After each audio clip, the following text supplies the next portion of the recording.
live from the Real Guppy Dockside Learning and Multimedia Center. It's the Real Angler Podcast with community Kevin Brannon, brought to you by AFTCO Fishing Apparel and Tackle, designed to perform. Channel Island Sport Fishing, offering deep-sea fishing on quality sport fishing charter boats, and more. Costa Sunglasses. Discover life's greatest adventures with Costa. See what's out there. Daiwa. If you want innovation and quality in your fishing products, Daiwa has what you need. And now, here's your host, community Kevin Brannon. Booyaka, booyaka. I'll bring you We are live. We're not live, but we're recorded. We're semi-live. Live in the 805. What's happening? Man, Scotty, so much incredible stuff going on. 2 weeks in a row I get to be in the show. It's awesome. It's incredible. But what happened was I thought that the videography team, the film, we're going to talk about the stuff that's coming up. I met some of them on the way here. On the way out, but they had to leave. We've been here since 8 o'clock, you know. Oh, okay. And filming plans are underway. We got the location scout. We went these business cards. So anyway, I thought I'd have one or two of them on today as a guest, so we didn't book a guest. But we'll get one soon, and we'll get one of those people in here. Barry's here. Of course, Barry's here. Yep, he's unbearable, right? This is Barry. We got this guy, if you don't know the story, at the outdoor show in Sacramento. I forgot the name of it, EOC or anyway. I got this guy. He was carved out of, I believe, redwood. One of them sequoias up there. So this is Barry, man. I'm a California bear, Caliente cow bear. But another name, I don't know if you know, is the gorilla.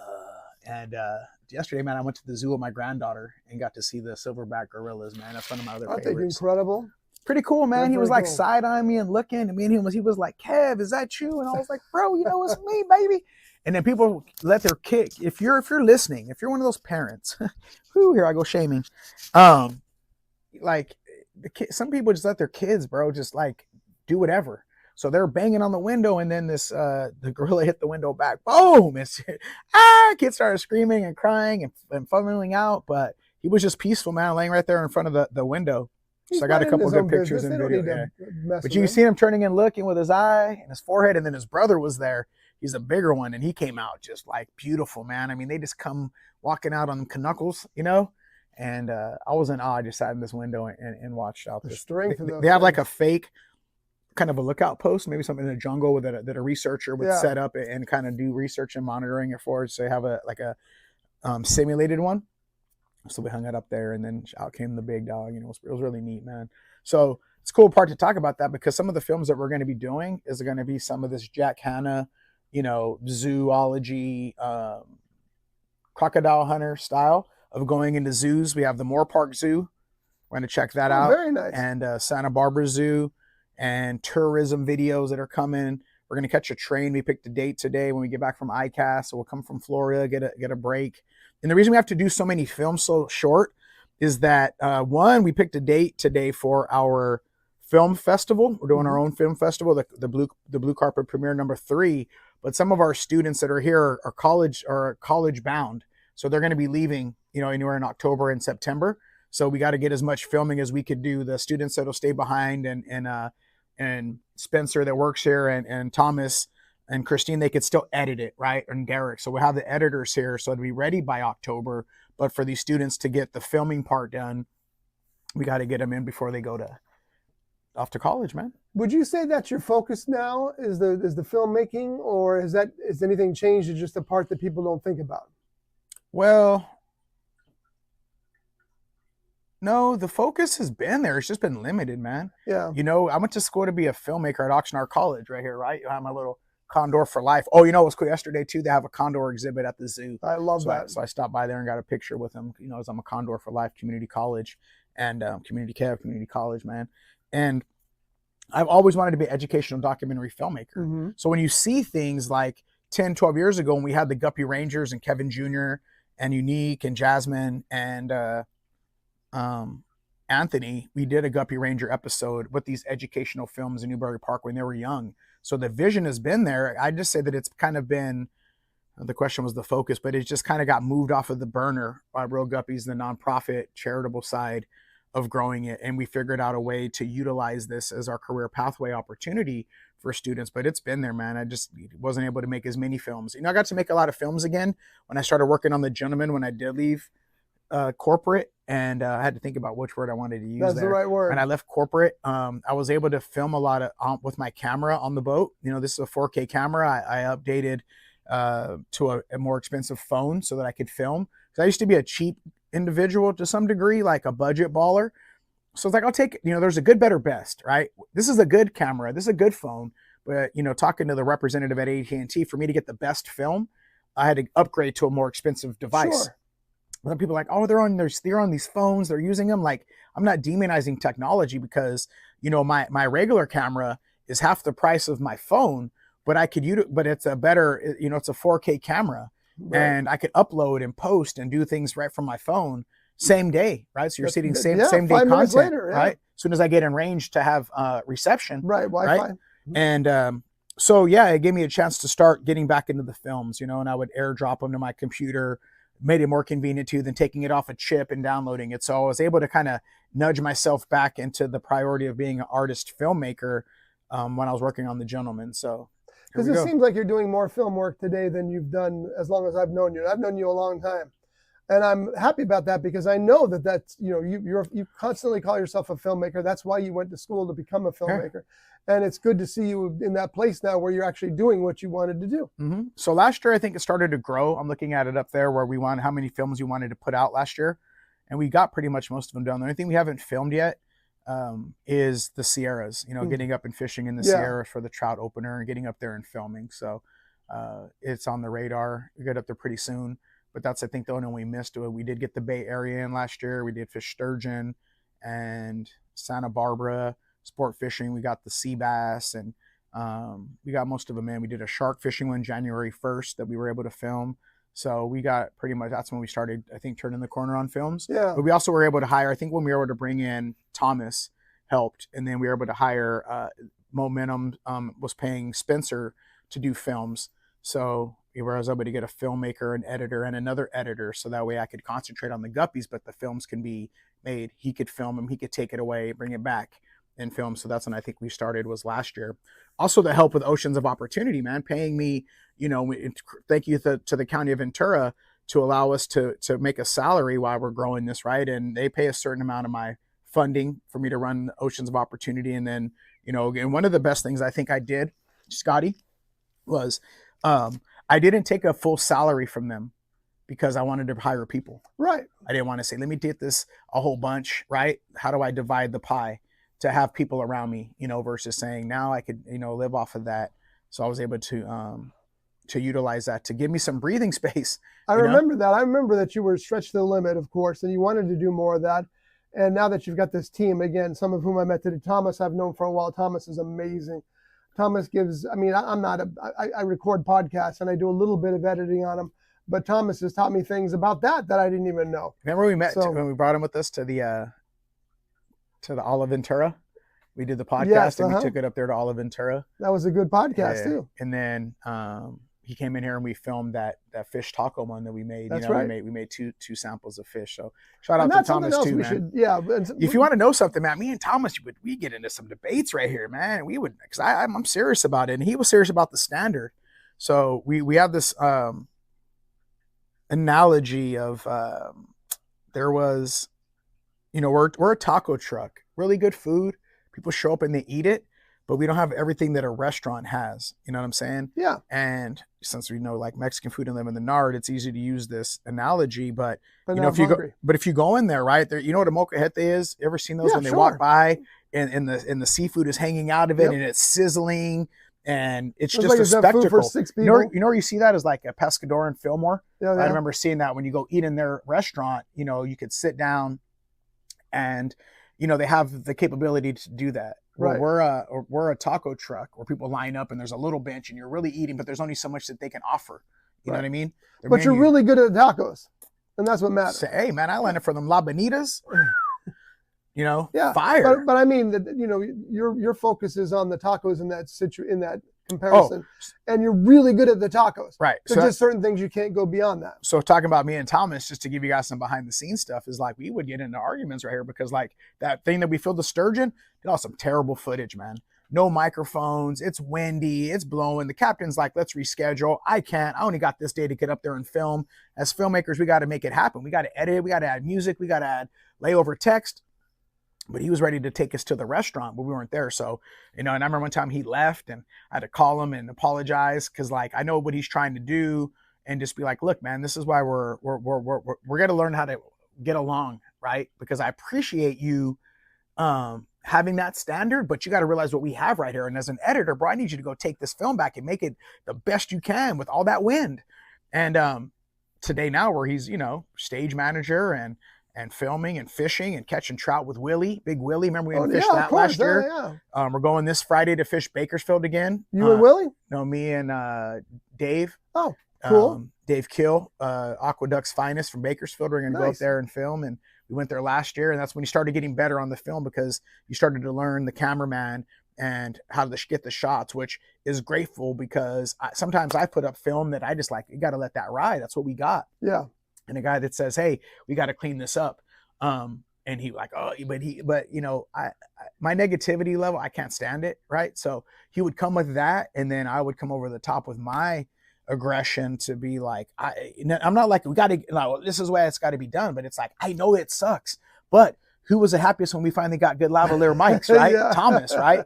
And then saying, look, bro, like, I got money from shout out again, always to Ventura County Credit Union. They're going to be here tonight teaching financial literacy in our partnership agreements that we have. It's a great program. We went and we invested again. So when I get the salary or we get money from that, we invest back into our people and back into our product, man. That's so important. Yeah, that makes a difference. Yeah, well, that's it. I just had noticed that before, and I noticed you had this team in place now, and the team really seems to know what they're doing, especially Thomas. And you're so right about the sound. You get a windy day will ruin your whole shoot. Yeah. And so you got to find ways of adding effects over it, lowering the wind sounds. You can put music underneath it sometimes to mask it, but you got to figure that out. And it's different for every project. Well, there's stuff that you could put on YouTube, and then there's stuff that you could put on Pursuit, and then there's stuff that you could put on Discovery, and they have a different level of approval. So let's say again, Discovery Channel. If any of you guys watched The Crab Fisherman Deadliest Catch, bro, they're in some of the worst conditions. And you can't tell when you watch the film. No. Right? Their audio is so crisp and clean. Yeah, but they had to start somewhere. But the point is, you can't hear none of that wind. Right. You know what I mean? So how do we continue to climb that level to get there? And again, it's different wind every time. It's wind screens are like these the ones we're wearing now have these tiny little wind screens, but you can get the big sponge wind screens. But then you got to worry about your voice going through it.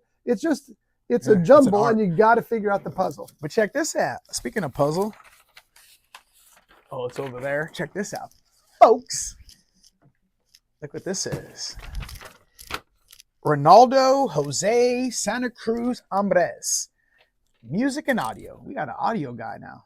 Now we're talking. He's gonna have the headphones on and listening and being like, you know what happened recently? He'll hear that wind. Is we had the microphones on, me and Josh, and they got cut off. And I was cutting a fish at jack smelt, and the microphones went off. And everything I'm talking about, cutting that jack smelt on the pier, there's no audio at all. No, so we had to put it. Now here's some cool part, right? Here's where the progress. Where's where the success in that oops is that okay?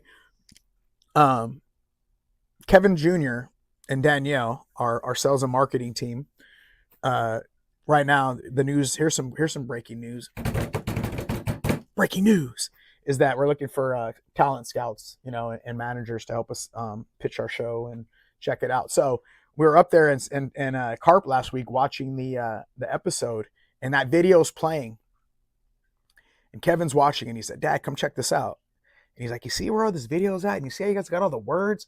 Wouldn't it be better to do a voiceover there?" And I was like, you get it, right? That's right? Because again, at least we could lay a voiceover down there, right? So I could talk you to what you're saying. Yeah. But for him to pick up on that and know that that's not going to get us on said, the big prime time, I just thought it was cool, man. Like he's already picking up on where we can make those adjustments. You know what I'm saying? And again, that's progress. You can look at, little bits of progress that you're coming along and knowing that your team is catching on and knowing what the brand should look like and looking what our professionalism needs to get to. And I see that, and we're like, yeah, That's you're right, great. 100%. But Derek edited that one, and Derek, so again, he's learning how to edit, and he's trying to find ways. And then Thomas is teaching Derek how to edit, and telling Thomas today, he's so modest, is that he's an instructor now, right? You're instructing Thomas, Derek, you're instructing Christine, and then Christine is showing Jasmine. So again, you Dockside Learning and Career Institution, right? We're institutionalizing and teaching. So he's even, but again, he doesn't see him. I'm just getting started, but it's like, bro, you're teaching your the rest of the staff. Some of the staff, well, the staff that's interested in film and editing. Yeah, you're coaching them. And then we have a licensed drone operator now. Awesome. And his name is William, that came in today. Drones have changed the world of photography, that's for sure. Yeah, we need some drone shots. So, okay, we got a Girl Scout shoot next week. So we're going to put the GoPro in the crab net, and then we're going to have a drone. So we're going to have underwater footage, up high footage, and then we're going to be on real the, 3D on the pier filming the Girl Scouts. Yeah. And that's going to be freaking pretty nice, man. That'll be so awesome. Again, thank you to Ventura County Credit Union, man. You're helping us step this game up. And that's what the important part is, folks that are listening. Like, we bought this equipment before we even had somebody to handle it. So that way, when we find the right people and God puts the right people in our path, we already have it, And the way that worked out, a guy that I used to film with at our church, he's in charge of production, asked me if I had a drone for somebody's wedding. And I'm like, well, I don't think our team's ready to fly over somebody's wedding and ruin their wedding shots. And he said, well, I have this kid that has a license. Would you be interested in letting him show? Oh, yeah, of course. Said on one condition, he has to teach my guys how to drive that drone too. So when the kid showed up, William, I said, you want a job? So he works like 3-6 hours a week. Is that William I met here today? Yeah, just walked out. Nice. And guess what he walked out with? The drone. The drone. Yeah. So he's just to go and practice. Go and practice. Mm-hmm. Repetitions in. So that way, because he needs that confidence too. So I was like, hey, can you film on a Saturday? And he's like, well, it's got a half hour bubble. I said, look, man, I just need you to tell me how you can get it done. If it has a half hour in life, do we need to buy a second battery that you charge and keep on standby? But I need solution. I need you to show up and say, yeah, I'm going to film. I'm going to freaking kill this freaking overhead footage that we have right now. Nice. And he said, it's funny. He said, I can do it. I mean, he seems like that kind of person who would say that. And then when he walked away, what did I tell him, right? Can you handle it? Yep. Yeah. And what did he do? They go thumbs up, right? Yep. And that's what you got to do with your peoples, my friend. Give them the tools, let them go, crash it into the wall once or twice if you have to. And, but it's better than it just sitting in there collecting dust. Oh, yeah. Right? And that's a big thing. I mean, there are people, and this was a few years ago, so I don't know how it's changed. But I remember a story about a guy he sold barbecues. This guy sold barbecues on online. And he also flew a drone as a hobby, but he got the license and everything for the drone. Well, somebody from one of the big casinos called him. This was in Las Vegas, obviously. And they said, do you have anybody who is licensed to fly a drone? And the guy said, as far as I know, there's only one person in town, and that's me.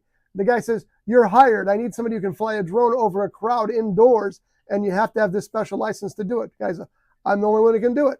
Got the gig because he had gone so far ahead getting those things ready. And yeah, when he had his license and was good to go. So there's a story there that just prepare yourself, because the equipment will fall in hand, or you'll learn it like nobody else does, and you'll be the only person in town to have that gig. And somebody will be like, "Oh, he's lucky," and he's like, "Well, he invested into himself. There ain't no right. luck." That phone rang.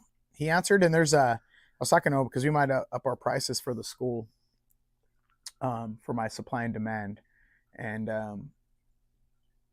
I've invested 15 years into learning what I know. So when I say that, it's like there's another story where there's a broken down piece of machinery at a machine shop, and the owner can't get it to work. So he calls somebody up, and the guy comes, takes a look at it, goes out to his car, gets a screwdriver, comes in, tightens a bolt, machine fires up, gives him a bill for like $1,000. And the guy's like, hey man, what do you, $1,000? You're here for 10 minutes, man. You turn one bolt. And he's like, yeah, but I knew which bolt to turn. That's right. That's 100% true. Give my dough, right? Yep. So invest in your value, man. It's going to pay off. You know what I was just noticing, Scotty? What's that? I never really sit over here. I know. I wanted to get a different angle today. Yeah, but I forgot I had all this cool stuff in my shop. It's all right behind us. Look at that. Have a good day. Can you guys see that? Have a good day behind Scotty. I bought that from a little girl at the Super Bowl. Did you? This picture right here. Oh, that's right. She drew it for like $10. Painted it, right? And she was hustling it in line. I was buying chowder. Yeah. And she was like, Mister, you want to buy the art? I said, I'll buy 2. That was nice of you, and also it's good for her. thought I just seen the other one too somewhere when I was looking here, but I never sit here. I'm looking across, looking like, look at over there. I never sit in this seat, man. I'm looking at the little duck here. We got to get these going. These are our little microscopes when the students start doing water samples and stuff in here. This is one thing we could start improving on that actively on the weekends is bringing this is an electric microscope. I mean, what does this do? This doesn't. I think they're just different models, man. Oh. Mm-hmm. That's it. Just different makes them. Oh, this has got a screen instead of eyepiece. True that. Yeah. Right. So again, we could pull that out to the lake too. So we could make them portable, right, and pull it out and see what kind of little sediment samples are in the lake. And I bet you that screen outputs so you could use it in your videos. Here we go. So we have it here. It's just some of the stuff again is collecting dust, so that way when a student or somebody wants to come in and do it, that we have it already prepared and start utilizing it and moving it. And then you got Uncle Dave's first aquarium that we had that's archived back there, right? Some of my photography up there, if you guys could see some of my photography. And then there's me and Kevin Jr., my little California bear. So there's so many little bears around here that you guys might not notice. So like there's me and little Kev that I got. I bought that one when I was in Tahoe. Oh yeah. Right. I buy all kinds of little artifacts and knickknacks, man. When I go about my walkabout, here's our coastal critters. Look, we bought this is unique. I got her at Super Bowl II, the unicorn, Sir Chomp-a-Lot's right here. Lucky to be alive, Earl, the eagle. I got this where was I at? I got this one in Pismo. I don't know if they have turtles up there, but I got this at Pismo. We haven't had a name for that one. Let the students help name them. Then of course we got Bob Ross. Shouldn't this one be Shelly? No, Shelly is the shell. Yeah, Shelly. Shelly. There's a shell there. We have Shelly and Sheldon, and then look, got our He-Man Masters of the Universe, right? Because we take it back. Gotta have that. We have Buddy Bison back there that we got from the what is it? National Park Trust. Buddy Bison. A couple of awards that we have over here. Dad rules. Man, pretty. There's your cheerleading pom-pom from when you were in high school. That's right. Go Kev. Go Kev. Go Kev. You can do it. You can do it. My daughter's calling right now. Hold on, let's answer. Hello. Hello. What up? Nothing. On my way to work. What are you doing? We're in the middle of the podcast. I just answered the phone. Say hi. Oh, hi. Hi. Can I give you a call? Or you want to give me a call later? Yeah, I'll call you back later. All right. Love you. Love you. Bye. And make sure you tell your children that you love them before you hang up. Always. And always take their call. I remember sometimes I used to put them on pause, but what if something was happening, right? Because I'm so busy. And I got in the habit of making sure, like, oh, I'm in a meeting. Can I help you right now? Or it's like, hold on, my kid's calling. What if it's a situation? That's why you just check what's going on. Oh, I'm on my way to work. Okay, cool. Let me get back to you later. But never want to not take a call. I used to be like that. Because again, I'd be a bit busy in or a meeting or something where I was like, hold on a second. This is the kid. You never know when that one you don't certain answer. People you answer the phone every time. The other people, like your boss, you let it go to voicemail. Exactly. I'm working. Yeah. I didn't have my phone on me. I was working, sir. So yeah. So anyway, man, it's kind of neat. Look we got our Girl Scout. You can tell there's a lot of dad stuff in here, right? Because I'm a dad, right? Fathers. And we say we're kid tested, parent approved, educator endorsed. I love that. I'm very high on fathers, man, and dads and developing men and young men, right? Father, one who inspires, protects, and gives good advice, makes bad jokes, encourages and loves his children with all of his heart. Dad rules: bait your own hook, clean your own fish, tell your own stories. Me and Kevin Jr. right here. So yeah, I'm really into making sure dads get just as much love. You see commercials, man, where like the mom leaves and the kids are there with them. And then when dad comes home, kid's got SpaghettiOs in his hair, house is on fire, right? And it's like, oh, we could talk about men like that we don't know how to take care of children while mom's gone. Yeah. And we were to make videos like that about women, man. Oh man, you would get freaking. It's a little insulting. The no-mams would show up. Remember the no-mams? Oh, sure. Who's that from? I don't remember. Married with Children. Oh, of course. Yeah, the yes. no-mams. They show up, right? You're degrading women. I almost bought one of those shirts. They had it on eBay for like $100, but I couldn't pay $100. The no-mams. And so the reason they added the no-mams is because there was really lady groups are outside the Fox studio asking for them to stop playing Married with Children because, it was true. Right. So they would just tie it into the story, right? Yeah. The no-mams. So yeah, I'm just team dude. You know what I mean? Like, show. I think it's important. Now, I'm not saying degrade women in no way, shape, or form. I'm not. I'm just saying you just can't make men act like they're gullible and dumb and then we're absent and stuff like that, right? I'm a happy spouse, happy house kind of an individual, man. I think we got to coexist. Yeah, You know, so that's anyway, 100% just my right. little, It's a partnership. right. That's my little plug for the fellas out there, man. And I think it's important. Some of the things that we're working on too is that development for men. I know there's a father convention coming up this weekend. Or next one of them. I'd like to check that out for sure and network in there. But just to know that dads and fathers are out here, you know, and what our responsibility is too. I'll give you guys a quick story. So yesterday when we were at the zoo, I'm taking my granddaughter, right? She's 18 months and with my daughter. And it might seem like a regular day for some people to go to the zoo, but I didn't have my dad's dad didn't bring me to the zoo. I know my dad's dad didn't take him to the zoo, right? My dad didn't take my kids to the zoo. Like we ain't had that kind of a leadership in our home. So yesterday to be on a little train with little Kalani on my lap and we're looking at giraffes and cruising through, like, yeah, that's cool, man. Because there wasn't, you know, my ex-wife's dad, he Frank was cool. Rest in peace. He just passed away. Super, super good grandfather helping out. Always giving I thought he'd picking my kids to drive them across the street if they'd ask, you know, like let them walk. And Frank was cool, but you know, as far as some of the family traditions of the Brannons and the Lopez's, my dad's last name was Lopez, Angelo Lopez, rest in peace to my pops, is that, you know, he didn't do that for my kids. He died when I was 6. So to be out there breaking chains and cycles, knowing that we didn't have a lot of influence or somebody to model after, you know? Mm-hmm. Yeah. Well, I'm a role model now and doing it. So I just wanted to bring that again. It might not be, and that's where I give so much glory to God when we talk about things, because man, did I try my best not to follow those footsteps. And here I am, you know, walking around buying her little toys and sharing popcorn on the train. Again, it could be just a day for some, man, but for some of us, it's like, yeah, we're changing generational curses or generational wealth and stuff like that. So. And Kevin's saying most of this because Father's Day is a week from Sunday and he really wants to get a nice gift. Oh yeah, my kids all got jobs too.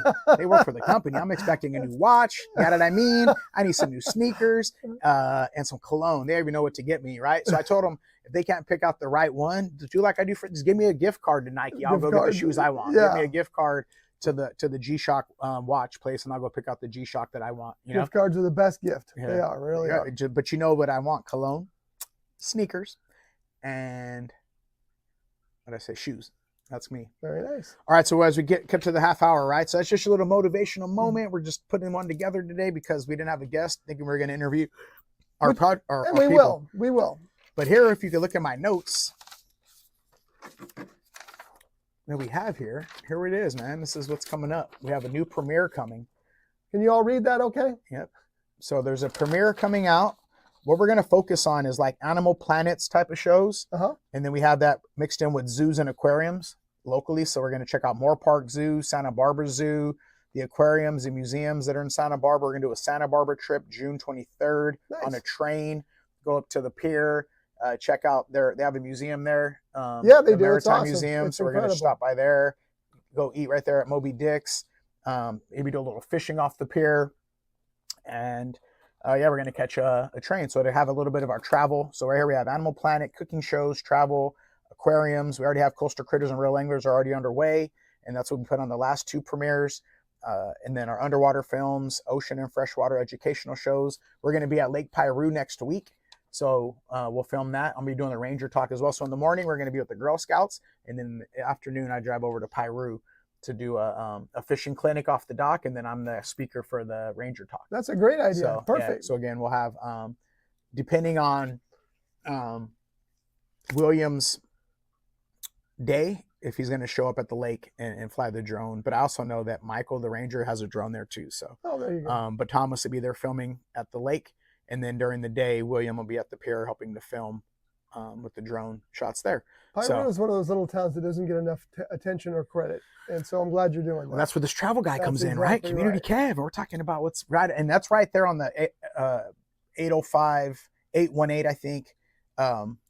Borderline, yeah. right? You're right there next to I think Santa so. Clarita and the 5 freeway. The 126 to the 5 is, right you there. could throw a rock and hit it. Yeah. And then you have the Ventura County side of it right there. So, so that'll tie into our travel shows too. I come out to this lake. They have these clinics. There's their boats that they have. So we're going to show up there and film a bunch there as well. So Little be part town of has the some travel. nice restaurants and stuff too. You could Super historic. Yeah, You know, like as exactly. far as going back, and that's what's neat about Ventura County is there's these little pockets of history, you know, from Fillmore, Piru, everything off the 126, you know, Santa Paula, the heritage, the history out there, all off that 126. That's right. And we just got asked to do a Boys and Girls Club thing. I think it's the 26th of June as well. When are you going to Lake Piru? Next Saturday, the 20th. You gonna show up or what? No, I'm just wondering if I can get you on Voices of the Valley, which is another podcast we do on roughedge.tv. And it would be perfect for you to talk about that in advance. Yep, let's run it. So I'll talk to James, who's the producer of that show. Is that a White That's Rabbit? White Rabbit Magic Shop. Yeah. James. Yeah, We I'll like talk to James. Yeah, James is a good guy. We like James a lot. He'll help us get set up. So some other things coming down the pipeline. Hopefully pretty soon we're going to be able to film this podcast with our gear. Yeah, but we're going to have the team in here, and we're going to do it a little differently. Yep. And we're going to talk about how we're going to do it, because I don't, you know, I mean, I'll have to send my clips for the opening and closing and that kind of stuff. But we'll figure it all out, and it's going to look really nice. Yeah, and we're going to have, again, if we get to that spot that's on the other side of the bridge, it might be better access for internet and stuff. Yeah. And that's just going to be temporary. We're gonna name it after somebody. We got to do the whole a donor walk around and see if they're interested, because the rent's a little bit more expensive. And it's cool. So today we were teaching the team, like, nonprofit and filmmaking is kind of the same to some degree, meaning where'd you get your budget for your film, right? Was it Paramount? Was it MGM? What studio helped you get that funding?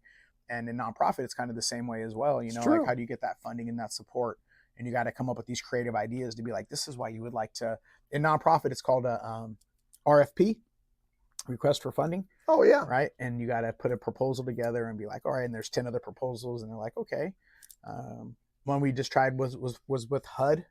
And right now in nonprofit, since things have changed, you know, what's going on with the government and what's being, you know, funded and not funded. And, you know, some of it I agree with, because of the fact that you can only leave a faucet on for so long, man, before it's going to run out of water. Right.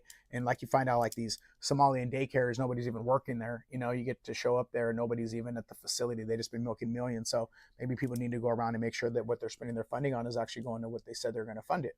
Right.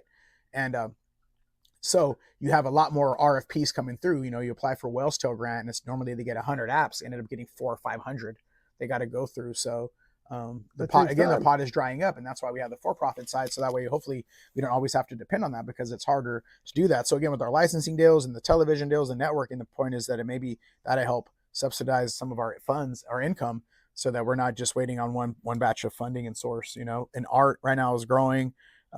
Artistic with digital and stuff like that. So we're going to be tying that in with our films. And today we had like Karen Long here from my church that does music, and she actually wrote some music. She wrote a song called Santa Cruz, because we film at Santa Cruz. So nice. we'll be able to use that song, and then she'll be at the premiere, and she got to see the second one. And we had generational interns here. We have Viviana that was doing our publications, right? She's going to be writing the scripts and publishing, you know, the stories and writing them up, and then seeing if she could submit those places. So, you know, we're able to bring them in, and, you know, she's here for a couple months. We could afford to pay her for a few months. I told her, independent contractor as a writer for a couple months. It's so great for her. Yeah. And she knows the brand. She knows us, right? Yeah. So, man, I'm excited, man. Look, we have, the other one we're going to be doing is Farmers to Fishermen. Remember Anna that was here? I don't know if we talked about that on the last episode. I think we mentioned, but we didn't get Anna in was deep. on our podcast. And then there's Mother's Tacos. Oh, yeah. Right? So we have a couple of cooks that are going to come in. We're going to do a tour. Why don't we go there and do the podcast so we can get food? That's a great idea. I'm sure he'd be with it. Really good food. I love the food. Because you gotta tease them for them to come to the premiere, right? So we'll go in there and film that, and then he could talk about what our idea is for him being part of the show, where we catch fish and he makes a fish taco, right? And then we get some Mission avocados and utilize that, and some Limonera lemons, and then we break them part of the show. All local stuff. Right? And then Anna would do maybe like a shrimp cocktail. We'll go on the commercial boat and pull some of that out, or a ceviche, you know, with the shrimp fruit cocktail of locally grown fruit and stuff like that from the berries, right? You have all these different berries, Driscoll berries and Ryder and all that. I already know the people. I'm coming for you. I'm already coming for some funding and some. But it's also a highlight, a goodwill story, and showing local that, again, this county really likes to showcase. Speaking of Goodwill, try going into a Goodwill in Ventura County and not see his face on the TV there. I get pictures and say, "Aren't you the Goodwill guy?" I was at the where was I? I took a picture. I think I was at the gym, and he opened up his phone at the gym. I was like, is this you? And I was like, yeah. And then another dad showed me, stopped me at the gym. It's pretty cool, man. That was a smart move. Man, but you know what, trip out on this though, man. I got to be more responsible.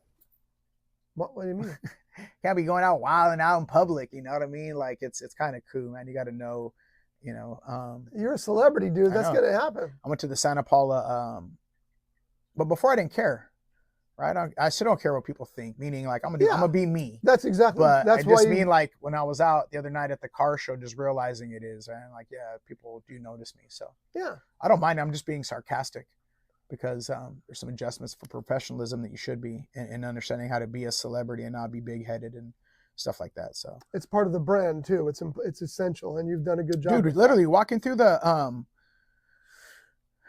car, was it First Friday? You know, the car show in Cruise Night in Santa Paula. Yeah, man. I mean, that's over there, and I really, got stopped by 8 or 10 people, about being the pescador and the fisherman's here, and people stopping me, and yeah, man, it was so I was supposed to go to the museum that night. But of course, I started taking a couple tequila shots. Man, it was fun. We're living. Yeah, I wanted to be in the vibe. I don't always got to be on either, right? There's a fine tune of. I just want to be out here enjoying lowriders like I do, having a couple of drinks, dancing to some mariachi music, right? Even got the card from the mariachi love that band night out there. It's so awesome. That way, the music that those guys are playing, we got a business card for them, so that Mr. Ambares can reach out and get some of that music for the show.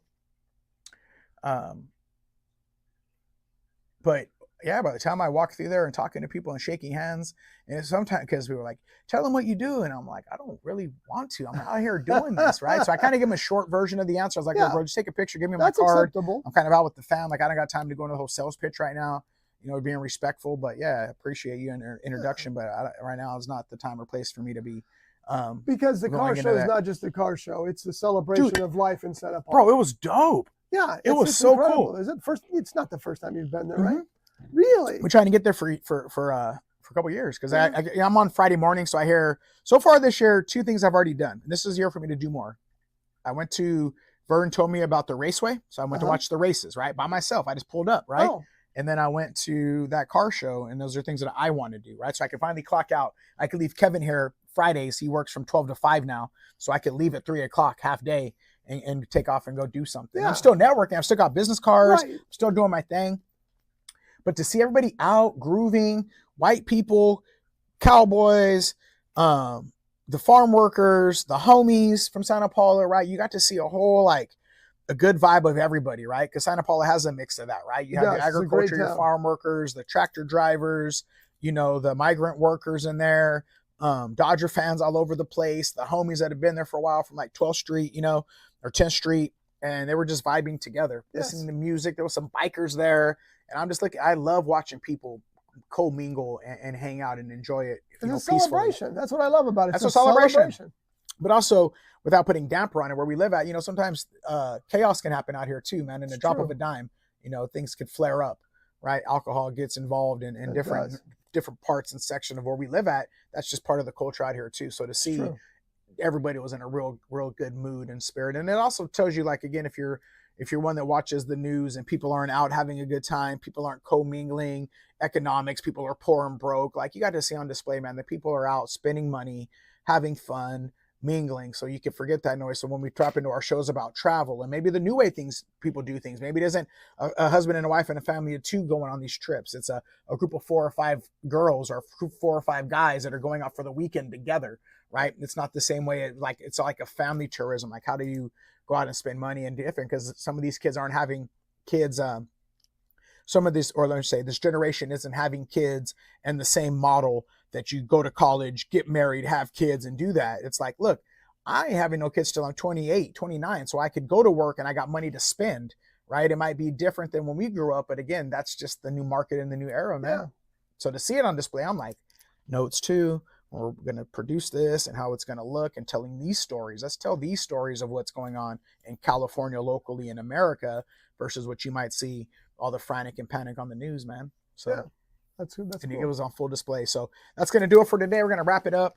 Do you want to talk about ICAST? ICAST is in July. We're going to be out there for 4 days. We got the plug to be up on the second story again for Party with a Cause. We're going to be out there Monday. We're taking 3 new interns with us. They're going to start hunting down some funding for that. We already got our Airbnb. it's just exciting. If you really want to know what's happening, we did our strategic plan last week, and looking for us to next year taking that Germany trip. It's on our list. So traveling with them out there. So ICAST. So you have a national show and then an international show that we do per year. And you've been welcomed with open arms by the Carlsfolk.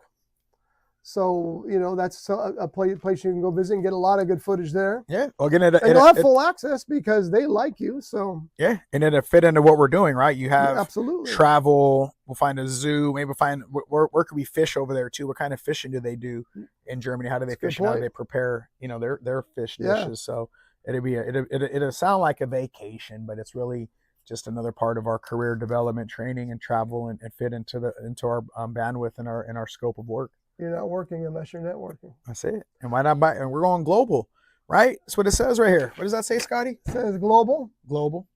Right there. Global. All the world. All the above. All right. One last question. So you're here until, and I'm talking about the Guppy Center, until what date? I don't know yet. Oh, they haven't got that far yet? Well, no, because he's working with us, man. So if we're traveling to ICAST and we're supposed to be out, I would say by August we'll be dialed in. Okay. August 15th, they're going to do a demo when they're finally going to they're going to have a thing out there where they're going to drive, like a tractor is going to hit that building over there. They're going to do a bunch of auctioning off of all the relics that are around here and give them to the nonprofits.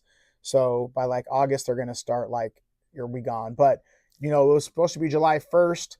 But since we're trying to find this location with the donor that we like, she's not available to meet right now. So I talked to Axel this morning, and he said, if you're here till the middle of July and you still have stuff in there, don't trip, because they might get us the construction bulldozer, because we had to have that conversation. Like ICAST, the week of ICAST, I'm not trying to move the week before. No, you can't. You're too busy. And we have film, so if we could start moving stuff. The way I think about it, man, if we get this location, this temporary one over the bridge, we'll take that wall down. Take it all over there, put that wall back up. What I mean by the wall is like the decorations, right? Right. Come across this wall. It's kind of like this wall, but bigger. Right? And then take this wall and put it over there. So we'll do it in sections. So that's how much stuff we got to put away, put in boxes. There might be a way. Is this place bigger or smaller? Bigger. So you got room for everything. It's 1,200 square feet. That's 3 offices in it. Okay, good. Excellent. So, all right, I was just curious. Voiceover, podcast in one, editing bay, yada, yada, whoop, boom, boom, bam. See? He does all the music for the show. Boom, boom, bam. Boom, boom, bam. But yeah, that's it, man. I'm tired. Right. I've been at a production meeting. I've been at a production meeting. I'll go pick up a couple thousand from a school that I did. And you know what I get to do today? What's that? I think, again, this isn't trying to showboat. I get to go on a little shopping spree. Business has been good. I've lost 40 pounds. So some of the draws that I wear, I don't fit no more. I need some new bright socks. And again, there's a song, all I want is socks and draws. I want it all, brand new socks and draws, and that, and then my shirts don't fit. I can fit in a large now, I don't need 2X's anymore. They fit me like a circus tent. So I get to go out and, buy me some couple of new shirts that fit, some clothes that fit, man, and take care of that, and not because I've been saving a lot and stacking up and reinvesting. But today I was like, go buy yourself something. I got some new tires yesterday for the car, and we used to come through this little motivational thing again. This is where, I went to like financial literacy classes. Scotty was asking me why. In my church, they had one called Crown Ministry that it was about finances. And I was a baller before, and then it went broke when I got out of that hustle game, and I had nothing to show for it, right? I just kept spending money.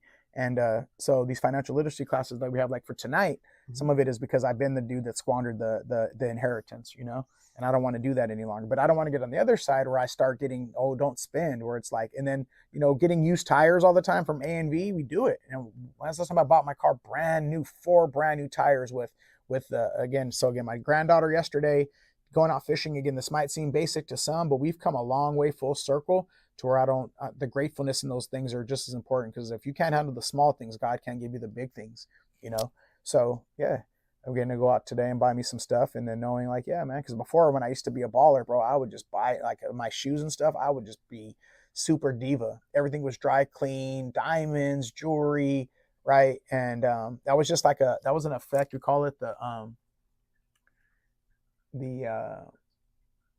peacock effect, right? Like, oh, look at me. It's a peacock. Look at the man, right? And you're like, oh, you just out here trying to get girls' attention and stuff like that, which it was for. Right? I'm out here being a player, pimping, a hustler. So I need to look like a player, pimp, and a hustler. Probably wasn't the right move when you're married. But again, I was a poor welfare kid with not to do so. I was like overcompensating for insecurities and stuff, right? So I've already went that route, already, lost that money. And this time around with our legacy and what we're doing, man. But I went to church classes about financial literacy. I read Richest Man in Babylon 6, 7, 12 times. So there are these principles that I've learned that we're instituting ourselves. And as the brand, I think Kevin has like a 780 credit score right now, dude. Very nice. And just teaching some new patterns for our life. So today I'm going to go out and do that. But again, just putting context to that is, I've been investing and saving and trying to be a first-time home buyer and putting some away to where I'm able to be like, now you could kind of give yourself some treats. Still tithing first off the top to the church. That's just what I'm doing.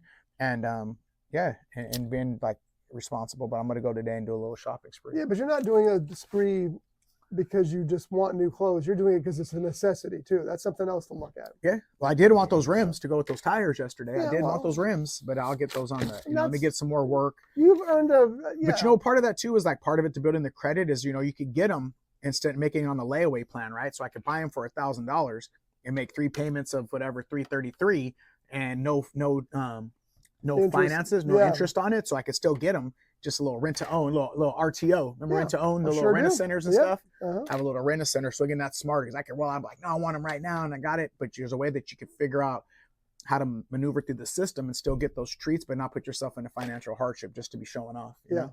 Yeah, exactly. What do you think of that? I think that's great. So financial responsibility class Financial literacy tonight. Literacy tonight here at the Guppy Center. Yeah. Tomorrow, if you have a moment, and I know it's late notice, beach cleanup, just contact Kevin, DM him, and he'll set you up with that. RealAnglersCI@gmail, REEL, RealAnglersCI@gmail.com. I'm not giving you my phone number. Or you can go to the website. I think it's up there, RealGupCommunityKevin.com, and you can get my contact info. But tomorrow we're going to be at the beach from 10 to 12 with Stephen Gama and his buckets. And then we're going to pull up over here at 1 o'clock to 4 o'clock, and we're going to clean up all this area. And what it is, I'm on the sustainability committee with the ASA, American Sport Fish Association, and it is National Boating Week. So we picked this week to go out and pick up, and there's companies from across the world. I think across America, American Sport Fishing Association, and we're, going out there and we're going to pick it up and then we're going to weigh it and see what we come up with of everybody. I saw that list of groups that were involved, and it's pretty impressive. So. Yeah, we climb in that ASA ladder. And again, you don't want to have an idea like, we did this and this is for that. But if we're really ambassadors of this organization, everything else is going to go organically. Right. I wanted to sit on a committee with ASA because I care about my industry. So here we are, and looking forward to doing that. If that helps us get some our name out there, then that's the trade-off. But regardless, we're picking up trash. Stephen Gama's been picking up trash for 12 years out there at the beach. You know what I'm saying? So he's on the other side of that. He's a board member now, so he's trying to coordinate what he can get to the beach. And then we'll go over there, weigh it out. Got some interns, and actually our paid staff will come in and get some hours for it and come over here and knock out some work. And we're still trying to get Steve on this podcast too, which we will be here. Yeah, we'll see. All right, folks, we'll see you next week. Tell Barry to say goodbye. Oh. What's Barry say? Let's go. To learn more about Real Guppy Outdoors, please visit www.communitykevin.com. Brought to you by AFTCO Fishing Apparel and Tackle, designed to perform. Channel Islands Sport Fishing, offering deep-sea fishing on quality sport fishing charter boats, and more. Costa Sunglasses. Discover life's greatest adventures with Costa. See what's out there. Daiwa. If you want innovation and quality in your fishing products, Daiwa has what you need. This has been a Rough Edge Studios production.